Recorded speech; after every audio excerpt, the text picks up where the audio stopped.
I'm back with City of Ember. We're on chapter 17, titled Away. When we last left off, Lena was captured by the guards, but she was able to get away because the lights went out. So she got away, and right now she's waiting for Mrs. Murdo and Poppy to walk by so she can grab Poppy.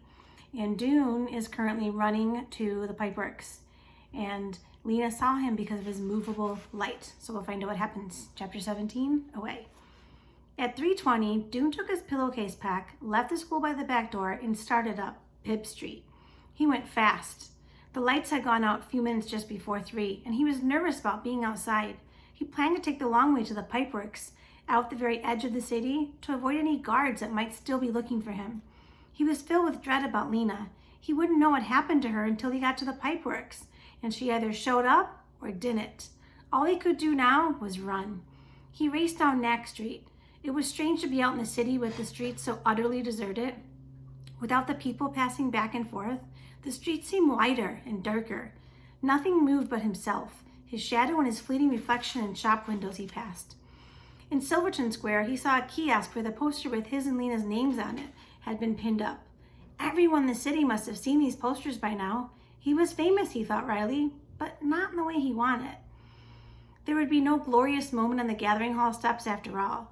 Instead of making his father proud, he would cause him dreadful worry. This thought made him so sad that his knees felt suddenly wobbly. How could he just vanish without a word? But it was too late now. He couldn't go back. If only there was some way to send a message. And in a moment, he realized there was. He stopped, fished in his backpack for the paper and pencil he had bought, and scribbled on it, "Father, we have found the way out. It was in the pipeworks after all. You will know about tomorrow. Love, Dune." He folded this in quarters, wrote "Delivered to Laura's Hero" in big letters on the outside, and pinned it to the kiosk. There. That was the best he could do. He would have to trust that someone would deliver it. In the distance, he heard the faint sound of singing. He listened. It was a song of the river just ending. Far below, like the blood of the earth, from the center of nowhere rushing forth, he sang under his breath. Like everyone in Ember, he knew the words of the 3 songs by heart.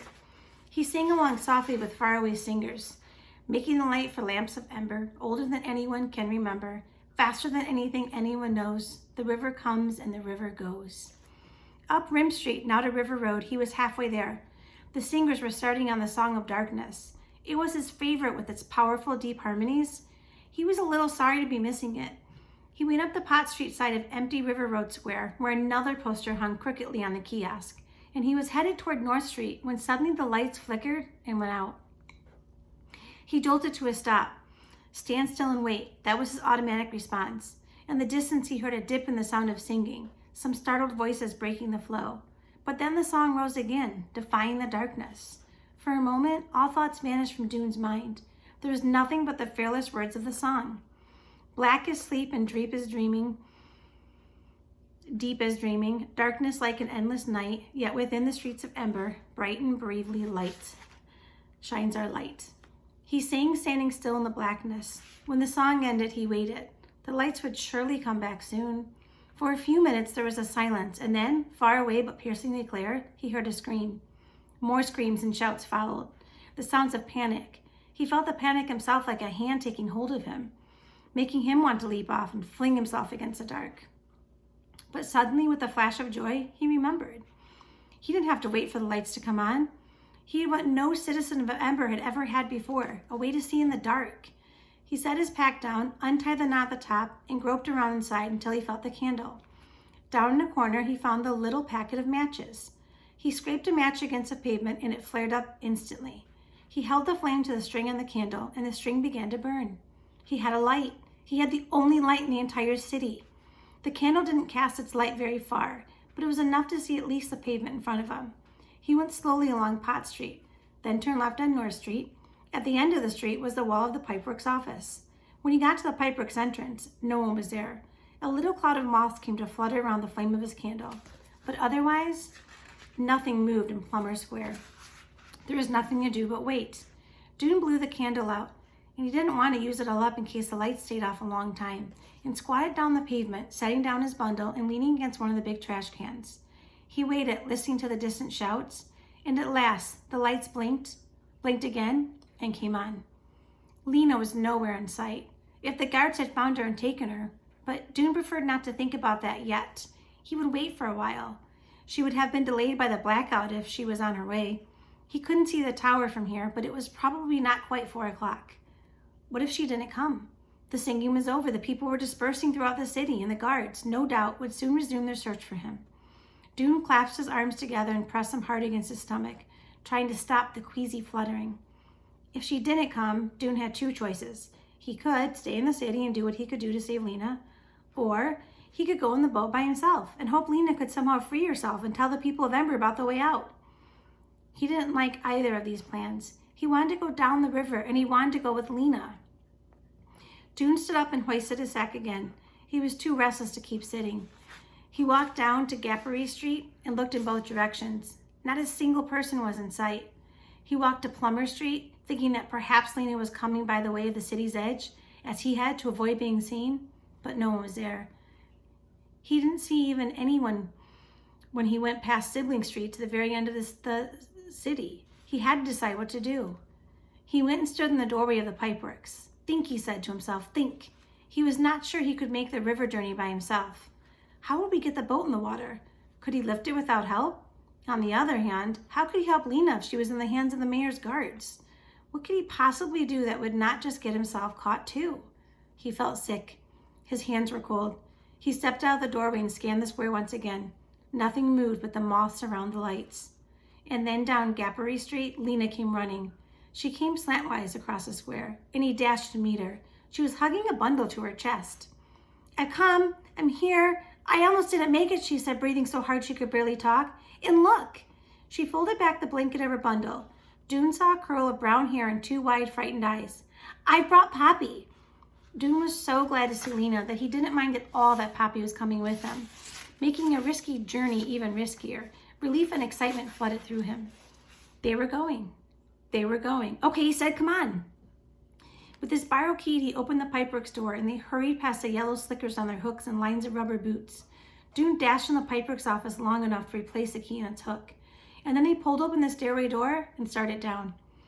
Lena stepped slowly because of Poppy, and Poppy clung to her neck unusually quiet, sensing the strangeness and importance of what was happening. At the bottom of the stairs, they came into the main tunnel and walked down the path to the west until they came to the marked rock. "How are we going to get Poppy down there?" Dune asked. Lena said, "I'll fasten her to my chest." Setting Poppy down, Lena took off the coat and sweater she was wearing. With Dune's help, she made her sweater into a sling for Poppy, tying its sleeves behind her neck. Then she put her coat back on and buttoned it up. Dune looked doubtfully at this bulgy arrangement. "Will you be able to climb down carrying her like that? Will you be able to reach around her and hold onto the rungs?" "Yes," said Lena. Now that she had Poppy with her, she felt brave again. She could do whatever she needed to. Dune went down first. Lena followed. "Stay very still, Poppy," she said. "Don't squirm." Poppy did stay still, but even so, it was not easy going down the ladder with her extra weight.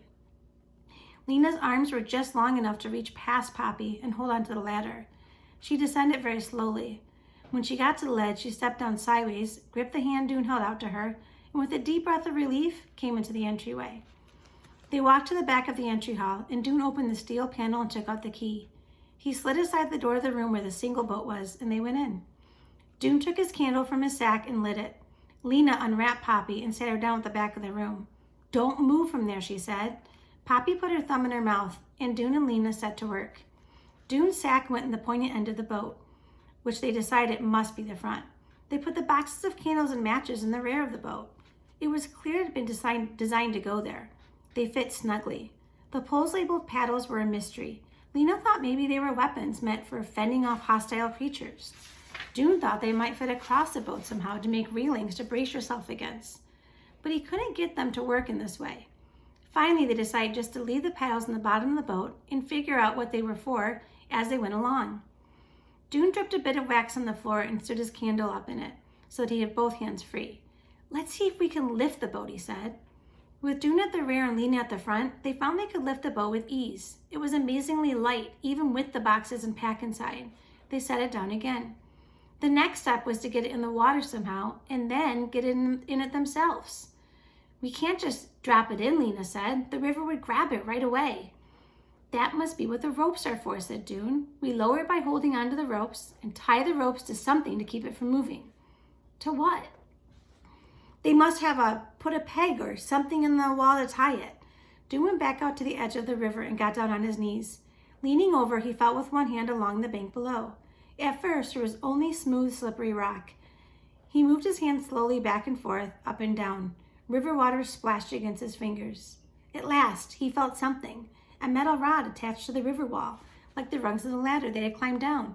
I found it, he called. He got up again and went back to the boat room. Let's carry the boat out, he said. He and Lena lifted it, taking small steps, moved it forward. As they went out the door, Poppy began to wail. Don't cry, Lena called to her. Stay right there. We'll be back in a second. They carried the boat right to the edge of the water and set it down carefully, its front end pointing downstream. Dune knelt again, feeling for the metal rod. Hand me the end of the rope, he said. Which rope? Lena thought for a second. She realized it had to be the one attached to the side of the boat nearest to her. That would be the side closest to the riverbank. When they put the boat in, she uncoiled the rope, ran it around the boat, and handed its end down to Dune, who lay on his stomach with his head hanging over the edge, and knotted the rope to the metal rung in the wall. He got to his feet again, wiping water from his face. Now, Dune said, we can put the boat in the water. Another wail came from the boat room. I'm coming, Lena called, and dashed back for Poppy. She hoisted her up and spoke into her ear in the voice she used for announcing an exciting game. We're going on an adventure, Poppy. We're going for a ride. A ride in the water. It'll be fun, sweetie. You'll see. She blew out the candle. Dune had left and carried Poppy to the river's edge. Are we ready, said Dune. I guess we are. Goodbye to Ember, Lena thought. Goodbye to everyone. Goodbye to everything. For a second, a picture of herself arriving in the bright city of her dreams flashed into her mind. And then it faded and was gone. She had no idea what lay ahead. She set Poppy down against the wall of the entry passage. Sit here, she told her. Don't move until I tell you to. Poppy sat, her eyes wide, her plump legs sticking out in front of her. Lena took hold of the rope at the rear of the boat. Dune took hold of the rope at the front. They heaved the boat up and stretched sideways to swing it out over the water. It tipped alarmingly from side to side. Let it down, yelled Lena. They both let the rope slide through their hands, and the boat fell and hit the water with a slap. It bounced and rocked and pulled against its tether. But Dune's knot held. The boat stayed in place, waiting for them. Here I go, Dune cried. He bent over, gripped the rim of the boat with one hand, turned backward, and stepped in. The boat tipped sideways under his weight. Dune staggered a step and then found his balance. All right, he yelled. Hand me Poppy. Lena lifted Poppy, who began to howl and kick at the sight of the bucking boat and the churning water. But Dune's arms were right there, and Lena thrust herself into him. A second later, she jumped in herself, and then all three of them were tossed to the floor of the boat by its violent rocking. Dune managed to get to his feet. He hauled on the rope that held the boat to the bank until he was close enough to reach the knot. He struggled with it. Water splashed into his face. He yanked at the knot, loosened it, pulled the rope free, and the boat shot forward. And that's the end. Next chapter is Where the River Goes, chapter 18. See you soon.